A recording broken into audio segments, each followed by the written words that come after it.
ఎక్కడైనా ల్యాండ్ పై ఇన్వెస్ట్ చేయాలని అనుకుంటున్నారా? అయితే ఫ్యూచర్ సిటీలో ఇప్పుడే ల్యాండ్ తీసి పెట్టుకోండి. పూర్తి వివరాలకు మాకు కాల్ చేయండి. నమస్కారం. కార్తీక పురాణం 15వ అధ్యాయంలోకి వచ్చాం. వశిష్ఠుడు జనక రాజర్షితోటి ఇట్లా చెప్తున్నాడు. ఓ జనక మహారాజా, ఈ కార్తీక మాసంలో శివకేశవుల ఆలయాలలో ఎక్కడైనా దీపారాధన, నృత్యము, గానము, దీపమాల సమర్పణము చేసిన వారు ముక్తిమోక్షాలని పొంది తరిస్తారు. ద్వాదశి నాడు ఆలయంలో కానీ మరెక్కడైనా కానీ ధూపదీప నైవేద్యాలతోటి ఆరాధించే వాళ్ళు విష్ణు సన్నిధికి చేరుకుంటారు. అంటే ద్వాదశి నాడు మనం తులసి చెట్టు దగ్గర పూజ చేసుకోవచ్చు, ఉసిరి చెట్టు కింద పూజ చేసుకోవచ్చు, నదీ తీరంలో సాలగ్రామ ఆరాధన చేసుకోవచ్చు.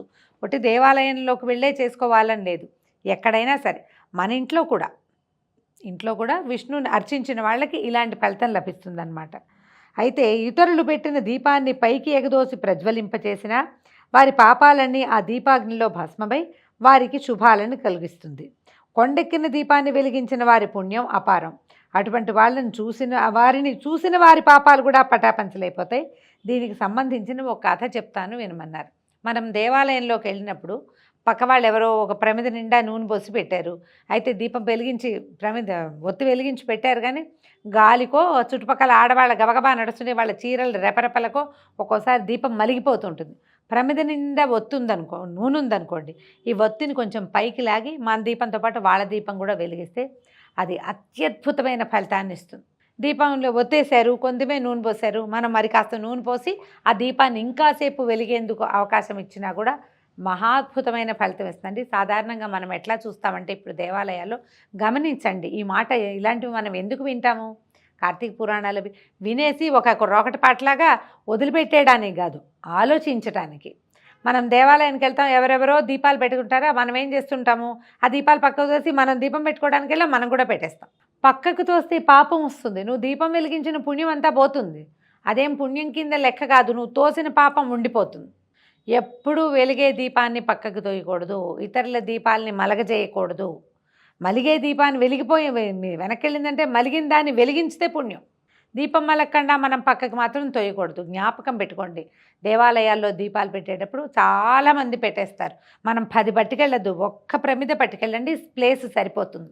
9 ప్రమిదలు పట్టుకెళ్ళి నిండుగా దీపాలు పెట్టి మనకు ప్లేస్ లేదని ఆల్రెడీ ఉన్నవాళ్ళు ఎవరో పెట్టిన దాన్ని తరిమేస్తారు, పక్కకు దోసేసి కనుక పెడితే మనకు 9 దీపాల పుణ్యం కాదు, 16 దీపాల పాపం వస్తుంది. అక్కడ కాస్త జాగ్రత్తగా ఉండాలి. పురాణంలో అది క్లియర్గా చెప్పబడుతుంది. అయితే జనక రాజర్షికి ఒక కథ చెప్తున్నారు చూడండి. సరస్వతీ నదీ తీరంలో ఒక శిథిలమైన దేవాలయం ఉండేది. నిష్ఠాగరిష్ఠుడైన ఒక యోగీంద్రుడు ఆ దేవాలయానికి వచ్చాడు. అయితే ఈయన ఏం చేశాడు, పాత దేవాలయము వెళ్ళాం కదా అని కార్తీక మాసం మానవ ధర్మంలో ఆచరించాల్సినటువంటి జపతప స్నాన సంధ్యాదులన్నిటికీ వీలుగా ఉంటుందని ఆ ఆలయాన్ని పరిశుభ్రం చేశాడు. ఏదో తనకు కావలసిన చారణ మేర ఊడ్చుకుని అక్కడ కూర్చుని దీపం పెట్టుకుని వెళ్ళిపోదామని అనుకోలేన దేవాలయం అంతా శుభ్రం చేశాడు. చక్కగా కడిగి ముగ్గులు పెట్టాడట ఆయనే స్వయంగా. పక్క ఊరికి వెళ్ళి ప్రమిదలు, నూనె, ఒత్తులు తీసుకొచ్చి దైవ సన్నిధిలో 12 ప్రమిదలలో దీపాలను వెలిగించాడు. కథలో చెప్పారండి 9 వెలిగిస్తారు సాధారణంగా, ఈయన 12 చేశాడు. నెలకొక దీపం చొప్పున లెక్క పెట్టుకున్నాడేమో మహానుభావుడు. చక్కగా 12 దీపాలు పెట్టాడు. దేవాలయం కళకళలాడిపోతోంది ధూపదీపాలతోటి. తాను పాటించే నియమాలనే పాటించుకుంటూ అక్కడే ఉండి దేవాలయం ప్రతిరోజు శుభ్రం చేయడం, ప్రతిరోజు కడిగి ముగ్గులు పెట్టడము, రోజు దీపాలు పెట్టడం. ఊళ్ళోకి వెళ్ళి దీపాలు నూనె తెచ్చుకుంటాడు, ప్రమిదలు తెచ్చాడు కదా, నూనె తేవటం, దీపం పెట్టుకోవటం అనమాట. ప్రతిరోజు దీపాలను వెలిగించేవాడు. ఆ ఆలయంలోని కలుగులో ఒక ఎలుక ఉండేది. మనకు అన్ని చోట్ల కనపడతాయి ఇవ్వండి, సూపర్ మార్కెట్ల దగ్గర నుంచి దేవాలయాల వరకు ఎలుకలు లేని ప్లేస్లే ఉండవు. ఈ కార్తీక మాసంలోని శుక్ల ద్వాదశి నాడు తినడానికి ఏమీ లేదు, ఏం దొరుకుతుందా అని ఆ ఎలుక ఆలయం చుట్టూతా తిరిగింది. సాధారణంగా దేవాలయాల్లో ఏంటంటే మనకి అరటిపళ్ళు, కొబ్బరి చిప్పలు ఆహారం దొరుకుతుంది. ఎలుకలు నూనె ప్యాకెట్లు కూడా లాక్కెళ్ళిపోతాయి. తింటాయో తినవో వాటి మొహం, నూనెతోటి ఏం చేస్తాయి, లాక్కెళ్ళిపోతాయి అంతే. అయితే అప్పటిదాకా శిథిలంగా ఉంది ఆలయం. ఈయన వచ్చాకే రోజు మనుషుల సందడి, ఆ తర్వాత ఏదో ఆహారపు వాసనలు వస్తున్నాయన్నమాట. అదేం చేసింది, ద్వాదశి నాడు ఆహారం ఎక్కడా దొరకలేదు, లోపలికి వచ్చింది. ఈ దేవాలయాల్లో ఉన్న దీపాల్లో ఒక దీపం కొడిగట్టి వాసన వస్తుంది. దీపాల్లో ఏమవుతుంది, కాసేపు అయ్యేసరికి చివరికి వచ్చింది అనుకోండి, నూనె వాసన వచ్చేస్తుంది. మీరు గమనించండి కదా, దీపం చివరికి వచ్చేసరికల్లా నూనె కొడిగట్టేసరికి కింద నూనె అంతా అయిపోతుంది. అది నూనె కాలిన వాసన వస్తుంటుంది. దీపం ఉన్నంతసేపు ఆ వాసన రాదు. మలిగే సమయానికి వస్తుందన్నమాట. అదేదో తినే పదార్థం అనుకుని ఆ వాసనని బట్టి ఒక ప్రమిద దగ్గరికి వెళ్ళి ఆరిపోయిన ఒత్తిని నోటితో పట్టుకుని లాగింది. లాగితే కానీ దాన్ని తినటం దానికి సాధ్యం కాలే. ఆ ఒత్తిని ఏం తింటుంది? తినలేకపోయింది. తినలేక ఏమనుకుంది, అదే ఆ నోట్లోని ఒత్తితోటి పక్క ప్రమిద మీదకి వెళ్ళిందట. దాన్ని తినటం సాధ్యం కాలేదు.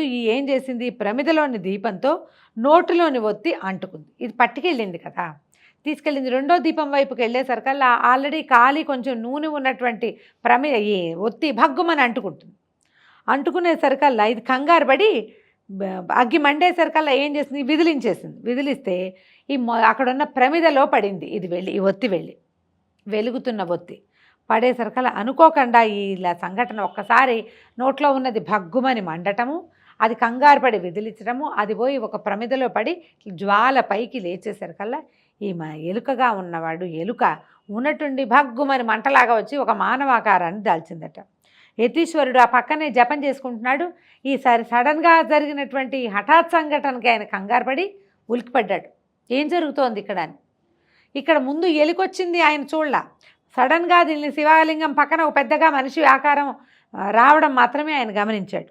గమనించి, అయ్యా మీరు ఎవరండి అని అడిగాడు. అడిగేసరికల్లా చెప్తున్నాడు, మునీంద్ర, నేను ఈ ఆలయంలో ఒక కలుగులో నివసించే ఎలుకని. ఎంతకాలంగా ఉన్నానో ఎప్పటి నుంచి ఉంటున్నానో నాకు తెలియదు. నా పుట్టినప్పటి నుంచి నేను ఇక్కడే ఉన్నా. అయితే మీరు పెట్టిన దీపాల తోరణంలో ఆరిన దీపాన్ని నోట పెట్టుకుని అవతల ప్రమిదని తాకాను. అప్పుడు నా నోట్లోని ఒత్తి మండింది. ఆ మండుతున్న ఒత్తిని ఆరిన దీపపు ప్రమిదలో విడిచిపెట్టాను. ఆ క్షణంలోనే నాకు మానవాకారం వచ్చేసింది అని చెప్పాడు. అంటే ఈయన ఏం చేశాడు, 12 దీపాలు ఇలా మాలికలాగా అరేంజ్ చేసి పెట్టాడు. దీపమాల. మనం ఒక్క దీపం పెట్టుకుంటాం కదా ఇంట్లో.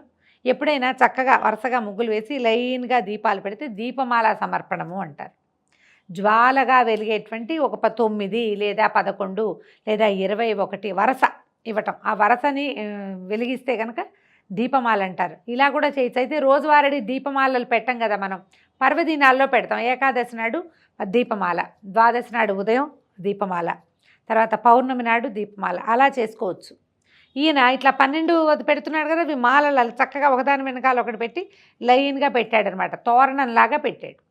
అది తీసి పక్కకు పెట్టాను, నేను ఇలా మనిషి అయిపోయానండి అన్నాడు. అనేసరికల్లా అప్పుడు ఈ మానవుడు చెప్పిన మాటలు విన్న యతీంద్రుడు తన దివ్య దృష్టితోటి ఎలుక యొక్క పూర్వజన్మ విశేషాన్ని కనుగొన్నాడట.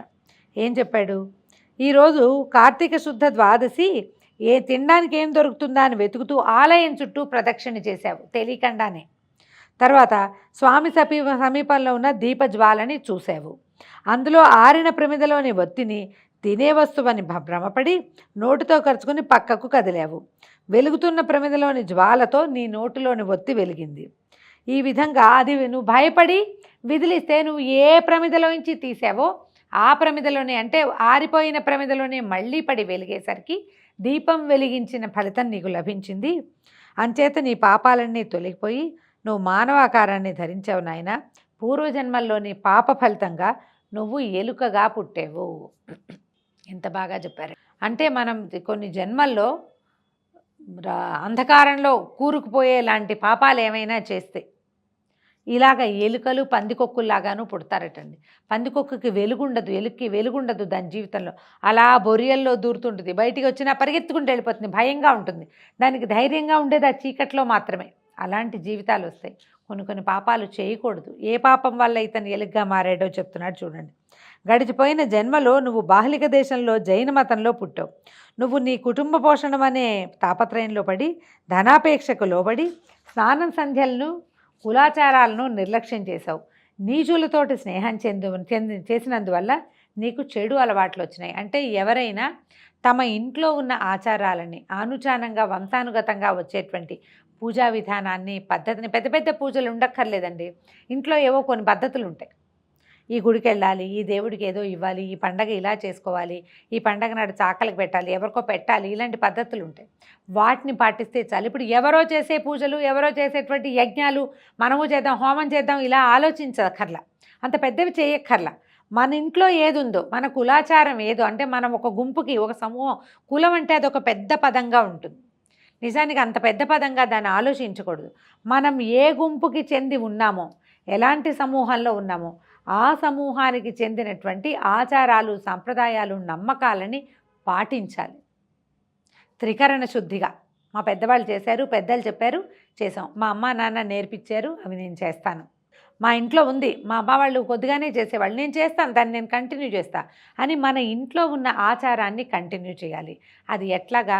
కుమారులు, ఆ మగపిల్లలకి ఈ లక్షణం ఉండాలి. ఇంటికి బయట నుంచి వచ్చినటువంటి ఆడపిల్లలు దాన్ని తెలుసుకోవాలి. కోడళ్ళు కులాచారాలని ముందుకు తీసుకెళ్ళాలి. ఈ ఇంటి ఆడపిల్ల ఇంకో ఇంటి కోడలు అవుతుంది. మన పుట్టింట్లో ఉన్నవి కాకుండా అత్తవారింట్లో ఏమున్నాయో ఆ ఆచారాలని ముందుకు తీసుకెళ్తే ప్రతి సమూహానికి దానికంటూ ఒక పద్ధతి, ఒక ప్రతిపత్తి ఉంటాయి. వేరే వాళ్ళవి మనం కాపీ చేయటం వల్ల ఏమవుతుంది? మనకి కొంత కన్ఫ్యూజన్ ఉంటుంది, ధర్మాల పట్ల భయము, అనుమానము ఉంటాయి. అదే మన సమూహంలో అందరూ చేసే దాని మీద మనకి ఏ భయం ఉంటుంది? రోజు వండే వంటకి భయం ఏమిటి? కొత్త వంటకానికి అయితే చాలా కంగారుగా ఉంటుంది. ఇవి కూడా అంతే, ఆచారాలు, సంస్కృతి సంప్రదాయాలు కూడా అంతే. మనది సంప్రదాయం ఏదో దాన్ని అనుసరించాలి. దాన్ని ఎప్పుడైతే వదిలిపెడతామో మనం వేరే సంస్కారాల్లోకి వెళ్ళిపోతాం. చెడువో మంచివో ఇంకొకళ్ళవి పాటించడం వల్ల మనకి పెద్ద ఉపయోగం ఉండదు. సొంతవి చేయాలన్నమాట. ఈ చెడు అలవాట్లు వచ్చాయి ఆ కారణంగా మద్యపానం చేస్తూ వ్యభిచారం చేసేవాడివి. ఈ విధంగా నువ్వు చేసిన దురాచారాల వల్ల, దేవతారాధనకు దూరమైనందువల్ల ఈ జన్మలో ఎలుకవై పుట్టావు. ఆలయంలో జీవిస్తున్నందువల్ల నువ్వు జన్మాంతరాల్లో చేసిన పాపం అంతా తొలగిపోయింది. కర్మ పరిపక్వత కలిగింది, నీకు మానవ జన్మ లభించింది. ఆయన ఇక మీదైనా భక్తితో ప్రవర్తిస్తూ ముక్తిని పొందు అని యోగి ప్రబోధించాడు. కార్తీక పురాణపు ప్రతి కథల్లోనూ ఏదో ఒక చిన్న నీతి నిబిడీకృతమై ఉంటుందండి. మన ఇళ్లల్లో ఉన్న ఆచారాలని విడిచిపెట్టద్దు. ఒకవేళ దాని మీద ఇవి అవగాహన లేదనుకోండి, ఎవరైనా మనకు సంబంధించిన వాడు చుట్టుపక్కలని కనుక్కుని ఆ రకంగా మన ఇంటి ఆచారాలని ముందుకు తీసుకెళ్ళాలి. ధైర్యంగా వెళ్ళిపోతాం మనం, భయమే ఇది ఇంకా మనకి. దీంతో 15వ అధ్యాయం పూర్తయింది. రేపు ఉదయం మళ్ళీ కార్తీక పురాణం 16వ అధ్యాయంతో కలుసుకుందాం. నమస్కారం.